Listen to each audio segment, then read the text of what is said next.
Olá, bom dia. Falar de sentimento não é muito fácil, né? Principalmente quando a gente fala de trabalho, corporações. Vou falar do assunto doído, mas prometo ser legal, tá? Hoje a gente vai falar um pouquinho sobre como lidamos com os nossos sentimentos, com os sentimentos dos nossos colaboradores, como que a gente lida com os sentimentos da equipe, por que que é importante lidar com os sentimentos da equipe. A gente fala tanto em produção, em produtividade, em números, em apresentar resultado, mas, amores, vocês sabem que a gente contrata pelo currículo e demite pelo emocional. Ninguém, não é novidade para ninguém aqui, eu imagino, né? Existem pesquisas comprovando isso, mas eu nem preciso contar para vocês que existem pesquisas comprovando isso.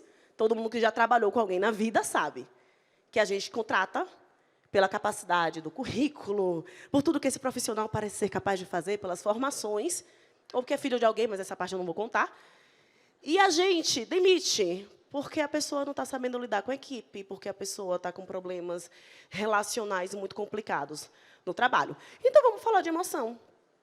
Vamos falar um pouquinho sobre como que a gente lida com as nossas emoções e com as emoções do outro. E eu preciso começar falando que está tudo bem sentir, minha gente. Assim, não tem nenhum sentimento que está errado, não. Você pode sentir ódio do coleguinha do lado, você pode sentir raiva do teu superior e de quem vem depois, você pode sentir tudo. A questão aqui não é essa. Não é o que a gente pode, o que a gente não pode sentir, mas o que a gente faz com os nossos sentimentos. Nós aprendemos a esconder o nosso sentir. E isso, na corporação, na equipe de trabalho, é uma grande... Posso falar merda? Vou falar merda. É uma grande merda. É horrível. É horrível quando você não pode compartilhar o que você sente e não pode ouvir o que o outro sente. Porque quando nós não falamos o que queremos, nós não cultivamos a paz. Nós cultivamos ressentimento e florzinhas de ódio no coração. Então, a gente precisa falar sobre o que a gente sente, dentro das nossas equipes, com os nossos colegas, falar para a gente mesmo. E essa é a parte mais difícil. Né? Acho que falar para o outro não é nem tão difícil assim, até o ponto que a gente consegue entender o que é que eu estou sentindo. Mas nós aprendemos a esconder os nossos sentimentos, a fingir que a gente não está sentindo nada. Mulher, então, né, que é o foco do nosso evento, está bem, estou ótima.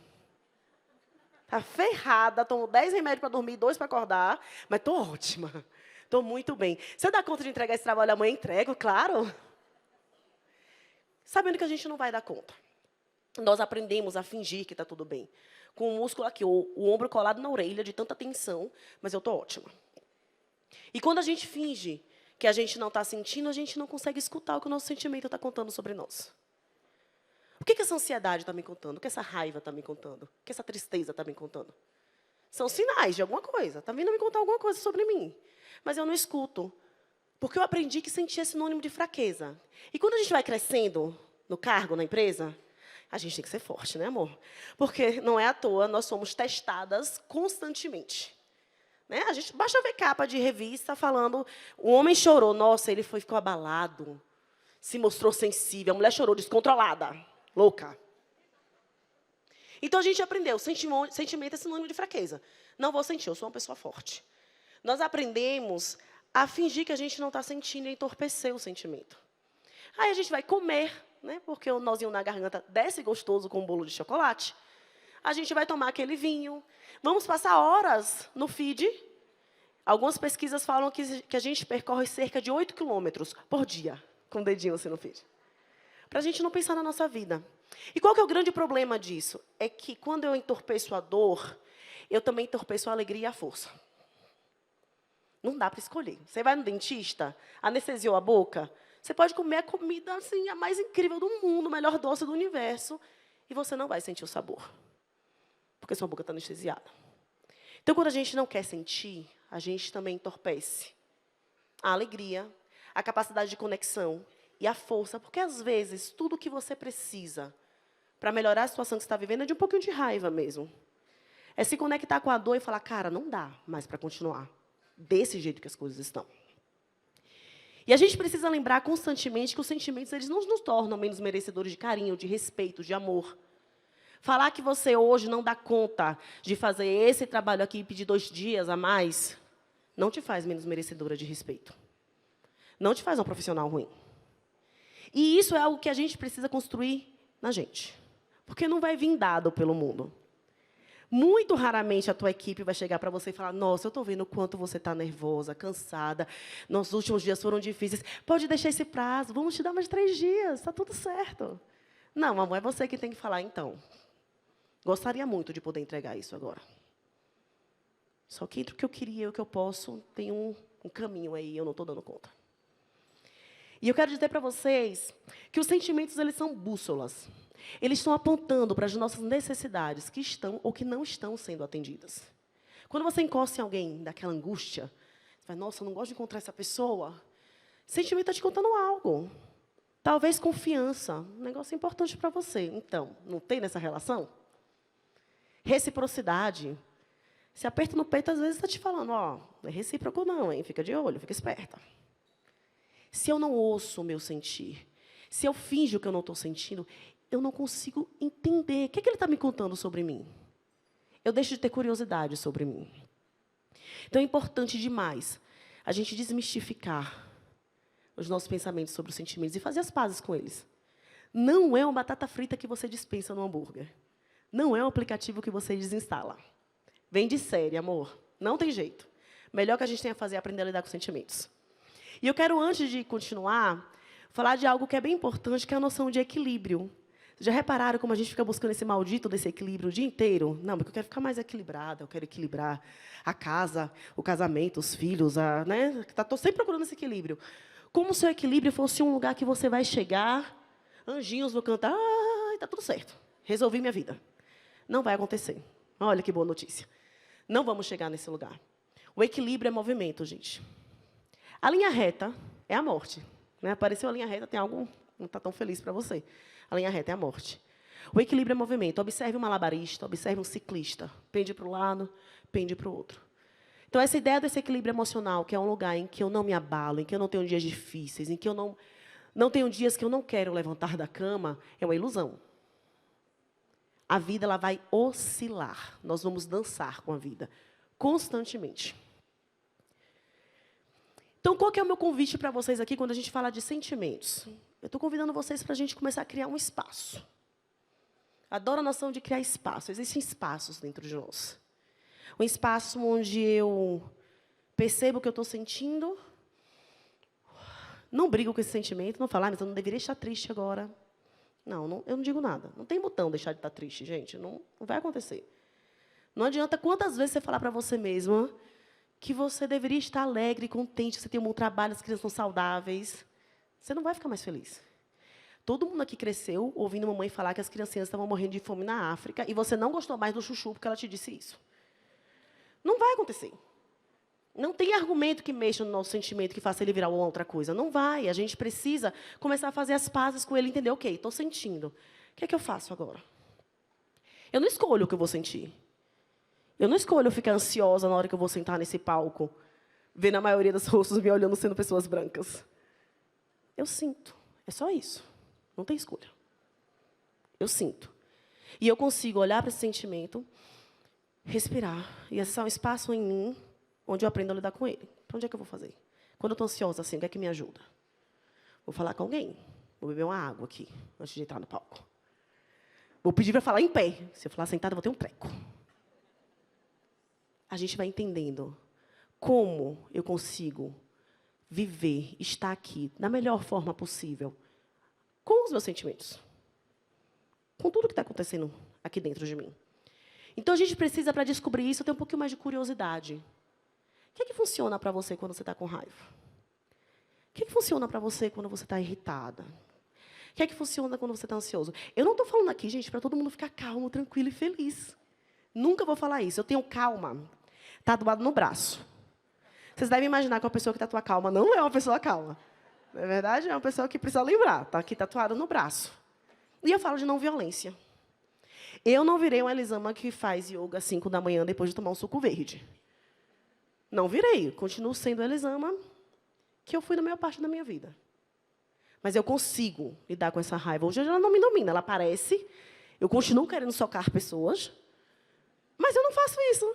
Eu descobri que é só uma vontade, que ela não tem que me guiar. E eu descobri isso criando espaços em mim. parando de ter medo da minha ansiedade, da minha angústia, da minha raiva, da minha irritabilidade. Como é que você vai descobrir isso em você? Tendo curiosidade. Quando é que seu corpo está te dizendo que você está ficando incomodada com o comportamento do teu colega? Onde o incômodo chega primeiro? Dói o estômago? Os músculos ficam tensos? Onde é que ele chega? Você sabe dizer? Quantas de nós aqui sabe dizer? A maioria não sabe. A gente precisa começar a observar onde é. Onde no meu corpo vem um sinal de que meu limite está sendo ultrapassado e eu preciso fincar o pé aqui, defender esse limite. Porque ninguém vai fazer isso por mim. O Emicida tem uma frase que eu adoro. Ele diz que você é o único representante do seu sonho na face da Terra. Do meu limite, eu sou a única que pode cuidar. Eu tenho que demonstrar. Como você sabe? A gente tem muitas respostas prontas sobre como a gente funciona. Ai, fiquei nervosa porque eu sou muito estressada, sabe? Ai, fiquei nervosa porque ele é um canalha, insuportável, por isso que eu fiquei nervosa. E a gente não se pergunta, onde doeu? Onde incomodou? Tá, ele é um canalha, ok, mas qual foi a frase? Qual é o limite que ele ultrapassou aqui que eu não aceito mais que ninguém ultrapasse? A gente só descobre isso tendo curiosidade. Se perguntando onde, como, cadê, onde é aqui? Gente, ninguém aqui vai chegar num ponto da vida, por mais análise que você faça, em que você vai olhar e falar, nossa, sei tudo sobre mim, estou super autoconhecida, sei tudo. Ninguém vai chegar nesse ponto. Ninguém. A curiosidade, ela nos move. E vocês trabalham aqui, todo mundo com marketing, a gente sabe o quanto a curiosidade é importante para a vida.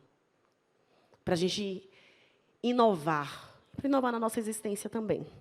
E outro ponto que é essencial a gente falar, quando estamos falando de criar esses espaços, é que vai ser na tentativa e no erro. Erro, mulherada, pois é, faz parte da vida. Nós fomos socializadas para sermos perfeitas. Perfeitas. Impecáveis.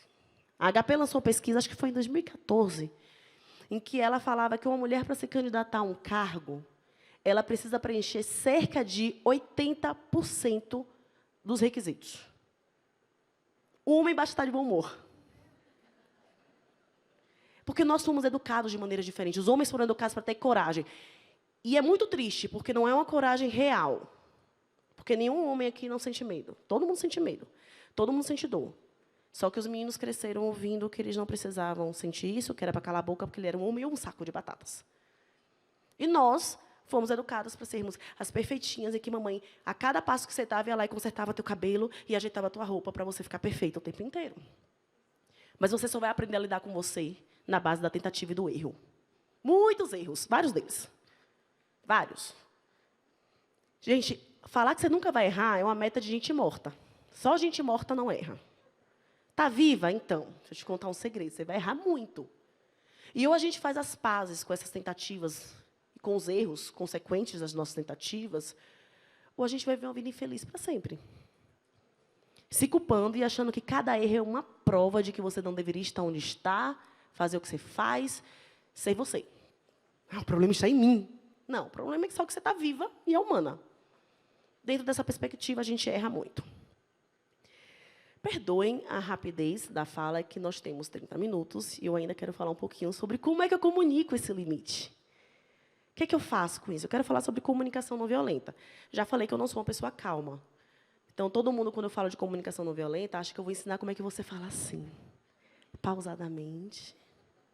E não é.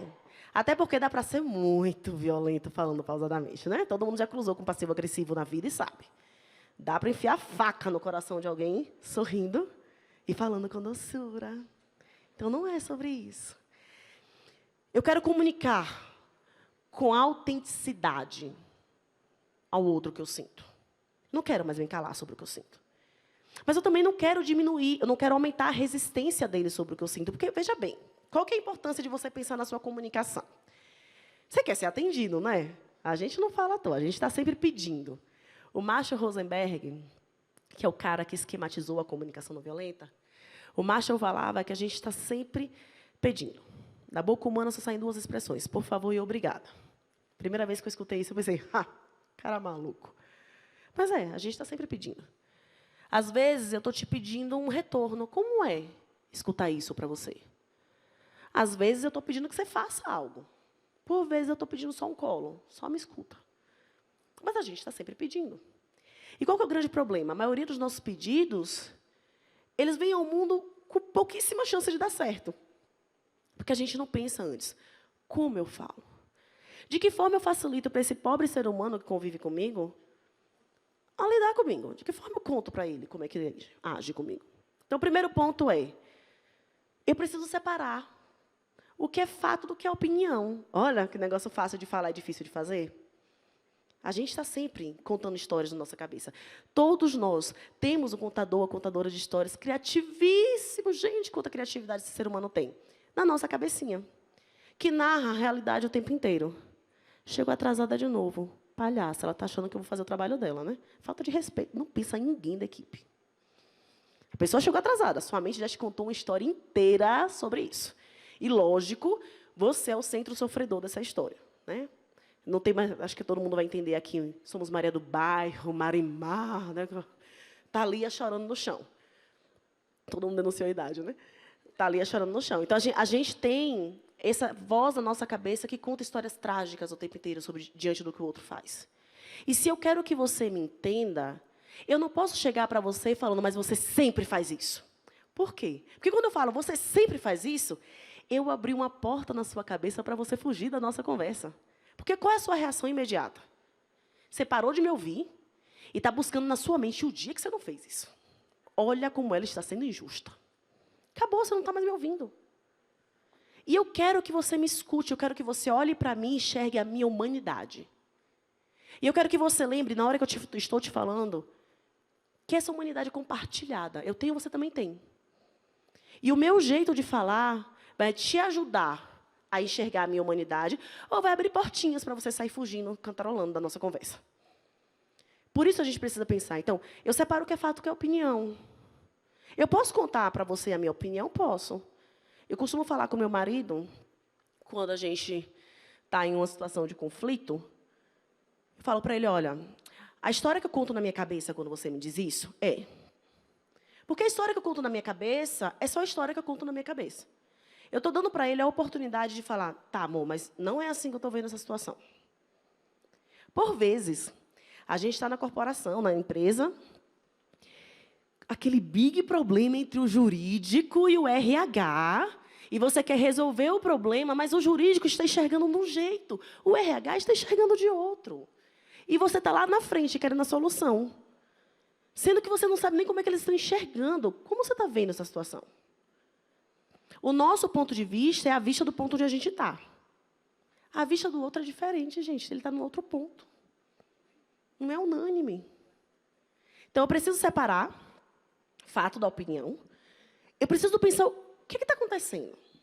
Né? O que eu estou sentindo? Onde isso mexe em mim? E o que eu estou sentindo não é o que eu queria sentir ou o que eu deveria estar sentindo. O que eu estou sentindo é o que eu estou sentindo. Talvez eu ache que eu deveria estar sentindo uma gratidão imensa. Mas não é o que eu estou sentindo. Eu estou sentindo uma decepção gigantesca. Eu estou sentindo uma frustração enorme. Eu estou sentindo um cansaço gigante. O que eu estou sentindo de verdade? Porque como você vai me enxergar enquanto ser humano, se nem eu estou enxergando a minha humanidade? Se nem eu sair te falar, olha, essa fala sua, eu entendo que você não teve a intenção de me machucar. Acontece que quando você falou, você mexeu nesse ponto aqui, que é muito importante para mim. E eu me senti assim. E eu gostaria que você falasse assim. A gente facilita a comunicação na forma geral. E aí eu preciso pensar, o que eu preciso? O que eu quero do outro quando eu estou falando isso para ele? O que eu estou te pedindo? Normalmente, a gente confunde duas coisas que são parecidas, mas não são a mesma coisa. Estratégia e necessidade. Necessidade é o que eu quero, o que eu preciso. Eu preciso da colaboração do outro time. Eu preciso da sua troca. Eu preciso de compreensão. É o que eu preciso. A estratégia é minha necessidade. Eu preciso da colaboração. Estratégia. Você tem que entregar esse relatório para mim até amanhã de manhã. E quando eu vou conversar com você, eu não penso no que eu preciso, na minha necessidade. Eu já vou com a estratégia pronta. E, amor, se você não vai atender a minha estratégia, nós temos um problema. Já não vamos mais conversar. Você não está querendo colaborar comigo. Mas, às vezes, a minha estratégia é só uma estratégia. E a outra pessoa pode me ofertar uma estratégia melhor do que a que eu queria. Às vezes, eu estou lá, vou no RH pedir uma sala diferente. A minha sala está impossível de trabalhar. Está cheia de arquivo. A sala não tem janela, está insuportável. O que é que eu quero? O que é que eu preciso? Eu preciso de mais conforto. É isso que eu preciso. Eu vou pedir a sala. Aí a pessoa do RH... Gente, eu só falo de RH porque é quem eu mais escuto. Né? Quem mais chora pitanga é RH, e eu entendo. Eu me solidarizo com quem é de RH aqui. E aí a pessoa do RH fala, então, a gente não tem uma sala para te ofertar nesse momento. Pronto, você já fechou na cabeça, não querem colaborar, não valorizam o funcionário, depois querem bancar na internet, que são super desconstruidores. Às vezes a pessoa fala, ó, estou vendo que você precisa de conforto. Eu não tenho como trocar a sala, mas você acha que se eu tirar os arquivos de lá, dar uma pintura e a gente melhorar o ar-condicionado, te ajuda? É um jeito de resolver o problema? A minha necessidade foi atendida, a minha estratégia não foi negada. É essencial, gente. Pensem na hora de se comunicar. Estou focando na minha necessidade ou na estratégia? As estratégias podem ser muitas, os caminhos para atender as nossas necessidades são enormes, inúmeros. Então, tá, na hora de fazer o pedido, o que é que eu faço? Faça pedidos positivos, tá? Não fale o que você não quer, fale o que você quer. Quando você fala o que você não quer, você deixa aberto para a pessoa decidir sozinha o que você quer. Você não chega num restaurante, olha para o garçom e fala, então, querido, eu não gosto de carne, eu não gosto de comida fria, e eu também não gosto de nada muito gelado. E sorri para ele, esperando que ele te traga a comida dos seus sonhos. A gente sabe que eu tenho que falar com ele com detalhes o que eu quero. Porque cargas d'água nas outras relações. A gente espera que a pessoa adivinhe. E ainda fica cheio de ressentimento. Que como assim você não adivinhou? É óbvio. Não, não é óbvio. O óbvio não existe. Não existe. O óbvio não existe. Não adianta você achar que o outro deveria saber o que você está falando. Faça pedidos positivos. Faça pedidos claros e executáveis. Diga com todas as letras como a pessoa pode demonstrar ou atender aquela necessidade para você. Respeito, escuta, colaboração, compreensão são palavras lindas, mas elas têm um significado diferente para cada pessoa. Certa vez, meu pai me ligou, bem chateado comigo. E ele falou, sabe qual é o problema, Elisama?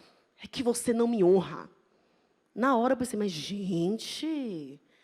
Super respeito, nunca falei mal do meu pai, pelo menos não na frente dele. Nunca fiz grosseria com ele. Como assim eu não honro? E aí eu parei para pensar na comunicação não violenta. E eu pensei, a honra para ele tem um significado diferente da minha. Pai, me diz o que é honra para você? Honra, Elisama, é você pensar em mim antes de agir. Meu pai vai ficar orgulhoso? Não honra, né, gente? Não está nos planos. Eu entendi, a gente não vai brigar. Porque o meu hábito seria falar, eu honro sim, como você tem coragem de me dizer um negócio desse? Mas, de acordo com o que ele entende por honra, eu não honro e eu não quero honrar. E está tudo certo. Ele pensa daquele jeito. Então, fale como a pessoa atende isso. Como é que você se sente respeitada? Ah, eu queria te ver com mais frequência, adoro a gente conversar. Como? Você acha que a gente consegue se ver uma vez na semana, naquele café, ali perto da agência? Isso é deixar claro o que é. Estou te dizendo como é que a gente se vê com mais frequência. Porque senão eu falo, eu queria te ver com mais frequência. Você não conta para a pessoa, aí a pessoa te liga uma vez no mês, e você está pé da vida, mas como assim? Amor, às vezes frequência para você é toda semana, para aquela pessoa uma vez no mês. Bota as cartas na mesa, como é que cada um pensa, como é que cada um vê. Faça pedidos conscientes. Ô, gente, pensa um pouquinho antes de pedir, só um pouquinho. Não custa muito, não. E economiza um estresse no final das contas. O que você está pedindo é o que você quer realmente? Porque talvez não seja. Talvez não seja. Eu lembro de uma discussão que eu tive com meu marido, em que eu estava reclamando por conta da louça suja. Eu comecei a brigar por causa da louça, porque toda vez é assim. E ele me olhando com a cara, eles vão, por que você está tão nervosa? E a realidade é que uma amiga minha estava doente. Eu tinha acabado de receber a notícia. O que eu queria era um abraço e chorar no peito dele. Mas a gente não sabe conectar as coisas, a gente fica nervosa e sai brigando com todo mundo. E eu comecei a brigar com ele. Na hora que eu percebi, eu parei. Falei, amor, me abraça. Acho que ele pensou, você é muito louca. Me abraça, eu estou mal. E aí eu pude chorar, e eu recebi o que eu queria. Se eu continuasse no automático fazendo pedidos, ele podia lavar a casa inteira, as crianças, o banheiro, e eu ia continuar a pé da vida. Não ia resolver. O que você está pedindo é realmente o que você quer? Poxa, ficou pouco tempo para escuta, fazer o quê? Mas lá vamos nós. O que é escuta? Eu gosto de pensar escuta como abrir uma cadeirinha na minha bagunça interna. Ninguém vai falar que a casa interna está arrumada porque é mentira, é uma bagunça. Mas você abre uma cadeirinha, empurra aqui as coisinhas, não repara a bagunça, não. Senta aqui que eu vou te ouvir. Eu abro espaço. Como é que eu escuto?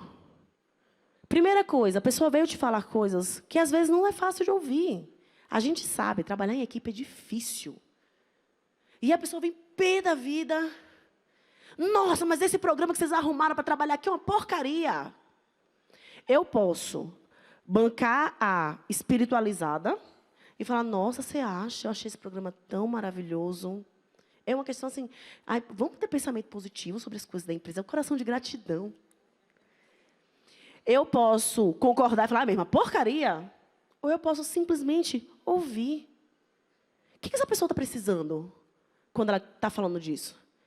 Aprender está te tomando um tempo que você devia estar fazendo outras coisas, queria estar fazendo outras coisas, né? Esse tempo de estar cadastrando aqui, depois você não consegue dar conta da rotina, das coisas que você tem para fazer. Gente, eu não falei, eu não concordei. Eu não falei, realmente, é uma porcaria.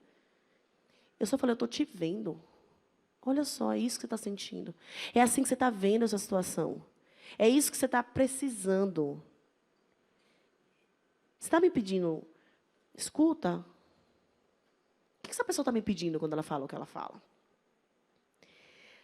O Marshall Rosenberg, ele dizia algo que eu adoro. Ele falava que a vida pode ser mais maravilhosa. E que, cada vez que a gente conversa, pede algo para alguém, escuta alguém, a gente precisa lembrar que a vida pode ser mais maravilhosa. Na hora que eu vou pedir algo para alguém, eu não tenho que pedir só para dar conta do dia e o dia acabar. Como que eu te peço algo para tornar a nossa vida mais maravilhosa? Como a gente pode deixar a nossa convivência aqui melhor, gostosa, boa? Não é tolerável, não é mais ou menos. É boa. E é o meu convite para vocês, agora, encerrando, terminei o tempo. Encerrando o nosso papo, é que a gente consiga pensar na nossa comunicação e nos nossos sentimentos, focando não somente em terminar o dia. Quantos dias nós estamos vivendo, focando apenas em chegar no porcaria do final do dia, para começar outro dia tão difícil quanto esse? Vamos começar a pensar, como eu me comunico comigo, ouvindo os meus sentimentos, ouvindo o meu corpo, ouvindo o que pulsa em mim, e como eu me comunico com o outro, para que a vida ela seja mais maravilhosa. Obrigada, gente.